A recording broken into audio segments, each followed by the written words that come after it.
Of the campaign music, with a week to go until the Wisconsin primary, it seems Donald Trump is starting to take the idea of a brokered convention seriously. Minutes after tweeting, "I have millions more votes, hundreds more deals than Cruz or Kasich, and yet I am not being treated properly by the Republican Party or the RNC." The news breaking that the GOP frontrunner, by the way, has hired Paul Manafort to lead his campaign's convention efforts. All right, I'm joined now by former Republican governor from Vermont, Jim Douglas, and former Democratic governor from South Carolina, Jim Hodges. You are both former governors. You're both named Jim. You're both good friends. Where do I go from here? I know I'm going to mix it up, but Mr. Douglas, let me begin with you. Is this a good move by Donald Trump in hiring Paul Manafort, who, by all accounts, is a true veteran of politics and all the intricacies that come with it? Well, Paul certainly knows his way around the convention process and the political scene generally, so I would think it would be a positive move. I'm not at all sure how this is going to turn out. I'm not a fan of Mr. Trump, to be perfectly honest. A lot of his statements give me pause.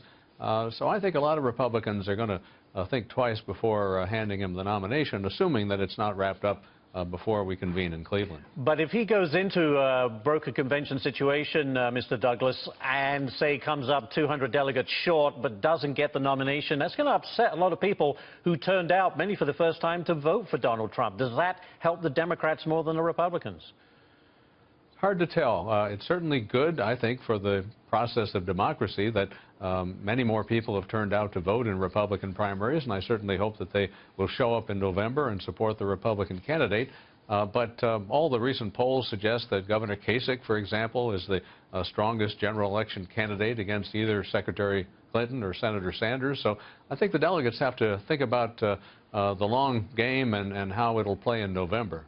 All right, let's now look at the Democrat side. Mr. Hodges, former Governor Hodges, it seems no matter how hard we are kind of told to believe that Hillary Clinton is a presumed nominee, Bernie Sanders continues to rack up victories. He just had 3 this past weekend.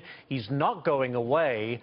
What does this do to the Hillary Clinton campaign as we look at it live right now in Waukesha, Wisconsin, talking to some voters there? What does it do to her campaign? What does it tell us, I guess, is my question, about her campaign? Well, I think what we know is that Hillary Clinton is going to win. At the end of this process, she will be the nominee of the Democratic Party.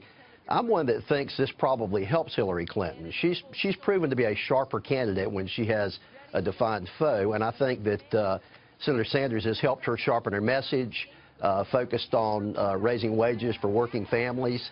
I think she's going to be a better candidate as a result of this process. So do you think the people who are currently supporting Bernie Sanders, and there's a considerable number of them, will automatically jump on board with Hillary Clinton because she's not reaching them right now? Is it an assumption, too much of an assumption, to say that Bernie Sanders supporters will jump on board with Hillary Clinton? Well, I don't think it's an assumption, but she's been very careful about being respectful, I think, both to Senator Sanders and to Senator Sanders supporters. What's important is Jim and I know elections are about comparisons, and it's really a question of Hillary Clinton versus Ted Cruz or Donald Trump, and I doubt that the people fueling Senator Sanders' campaign will find that comparison very good for the Republicans. I believe that they'll likely embrace Hillary Clinton because of their fear of what Trump or Cruz would do. Okay. Mr. Douglas, you're a former governor of Vermont. You know Bernie Sanders, I would imagine, very well. How can a self-professed socialist do so well in an American primary on the Democratic side? Explain it to me. Well, to be perfectly honest, I think it says more about the front runner than it does about Bernie. Secretary Clinton's numbers are consistently unfavorable. They're underwater in terms of her favorability and unfavorability percentages. So I think a lot of Democratic voters are looking for an alternative, and right now that happens to be Bernie. I also think that Bernie and Mr. Trump are appealing in a way to the same people.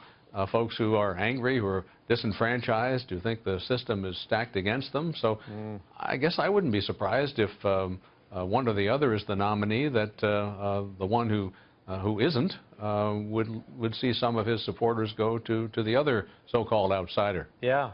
Such is this fascinating process as it unfolds in all its glory, and some would say, in all its ugliness. But hey, it's certainly getting a lot of people interested. Thank you so much, former governors Jim Douglas and Jim Hodges.